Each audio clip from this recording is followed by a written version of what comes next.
जिम्मी जिम्मी जिम्मी आजा आजा आजा। और उसके अगले ने क्या गाया? I am a disco dancer. India being a country of story tellers, we have all the ingredients, I'll say, to become the content hub of the world। ये जो सिनेमाटोग्राफ अमेंडमेंट बिल 2023 है, ये बहुत लंबा समय लगा। 1952 के बाद 1981 में जब बड़ा संशोधन हुआ, उसके बाद लगभग 4 दशक बीत गए। लेकिन 4 दशकों में बहुत कुछ बदला है। फिल्में बनाने का तरीका भी, और फिल्मों को पायरेसी के माध्यम से चुराने का तरीका भी, और दिखाने का भी।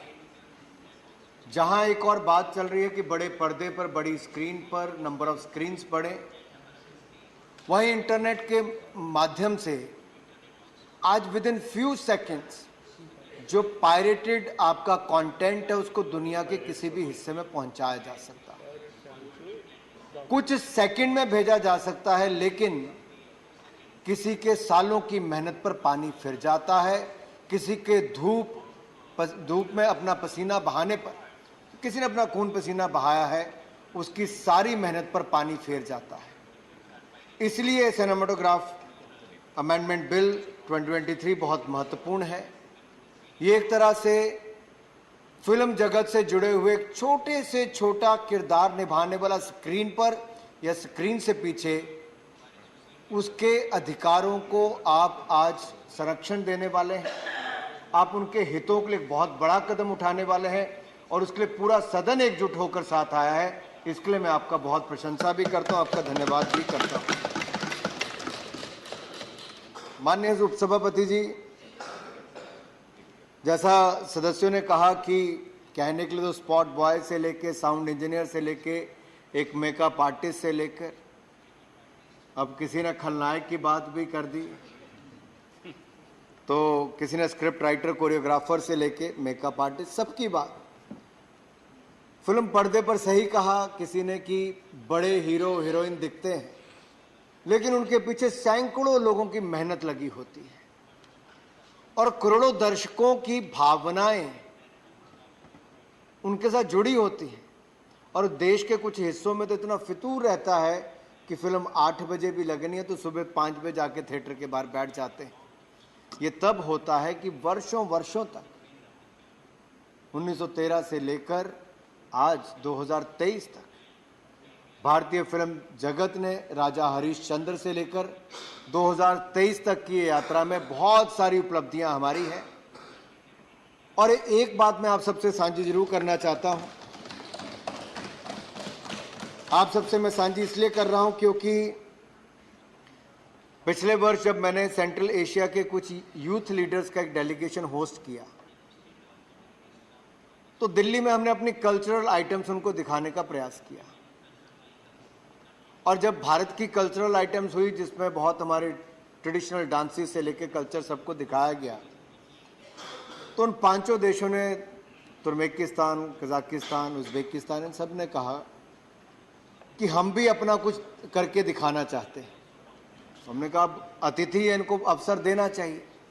और जब मंच पर वो लोग आए तो उन्होंने आकर कोई अपने देश का गाना नहीं बजाया, उन्हें भारतीय फिल्मों के गानों को अपनी आवाज में गाया भी और संगीत भी दिया।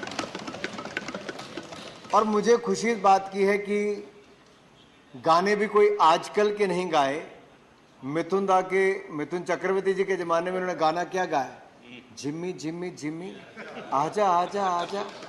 आप कल्पना कीजिए, आज की पीढ़ी जिनका जन्म उस समय नहीं हुआ होगा, आज भी जिम्मी जिम्मी जिम्मी आजा आजा आजा।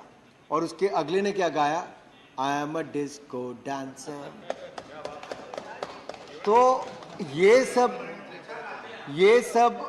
सब दिखाता है कि भारत की सॉफ्ट पावर की ताकत क्या है, और इसको और ताकत देने का काम आज ये महान सदन कर रहा है। इसलिए मैं आप सबका बहुत बहुत अभिनंदन करता हूं।